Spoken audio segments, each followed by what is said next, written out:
All right, I'm stopping in at William Church Winery, and their topic for today is flavor and color of the wines. And I'm talking with Rod, who is one of the owners. And are you the head winemaker? Yes. Excellent. So, what can you tell me about color and flavor in the wines? Color and flavor start first in the vineyards. So when you pick your grapes, they need to be ripe. It's the most important thing you can do. If you have an underripe grape, it's not going to give up color, and the flavors are going to be very acidic. So, but when they come in here, the first thing that we do is crush the grapes, and then we let them settle for a day, 1 to 2 days, and it's called a cold soak. We'll put dry ice on top of the bins. For the extraction of color and flavors does not occur until fermentation starts. Okay. And fermentation runs 8 to 12 days. The slower fermentation is, the more color and flavor will be extracted from the grape pulp, seed, and skins. Okay, so the color really comes from the skins on the grapes. Correct. Flavors come from the pulp.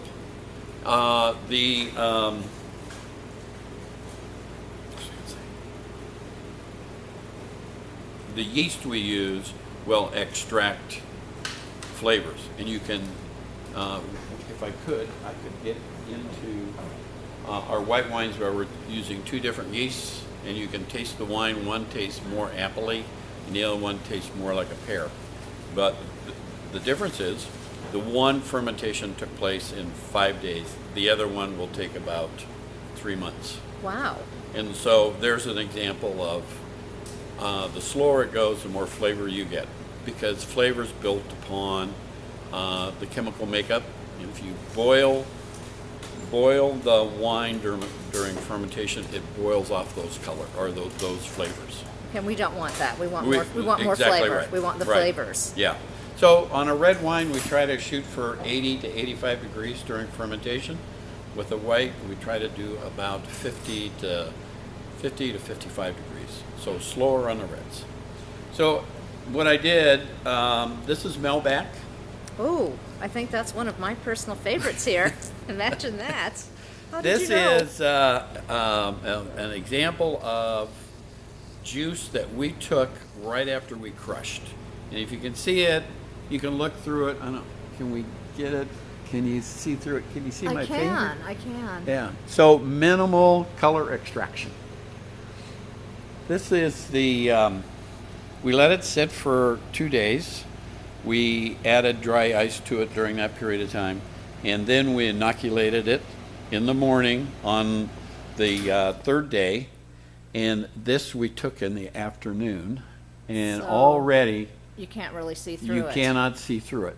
So color extraction is taking place. We'll be able to pick out flavors probably after 4 or 5 days. The Okay. flavors will start appearing.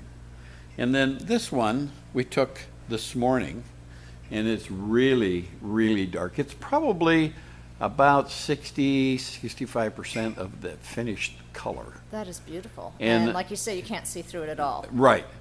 And all it's going to get is denser and denser. And it's going to be hard to see in a vial like this exactly how the color's coming through. But if you had it in a glass or put it on a glass plate and where you could spread it out, you could see.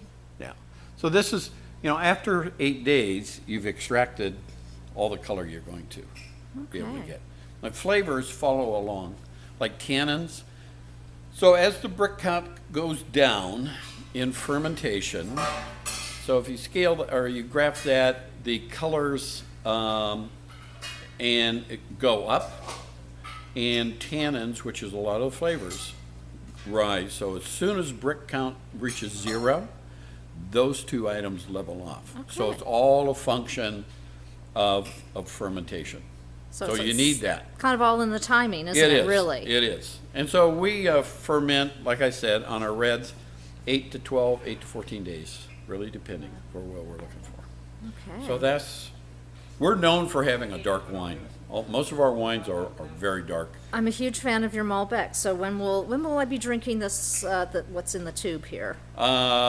In probably June of 2014. Okay, I'll be looking forward to that. But I mean, in the meantime, I'll be drinking your other wine. Okay. So, well, thank you so much. I've learned a little bit about color and flavor in the wines. Okay. And Rod, cheers. Thank you so much. Thank you.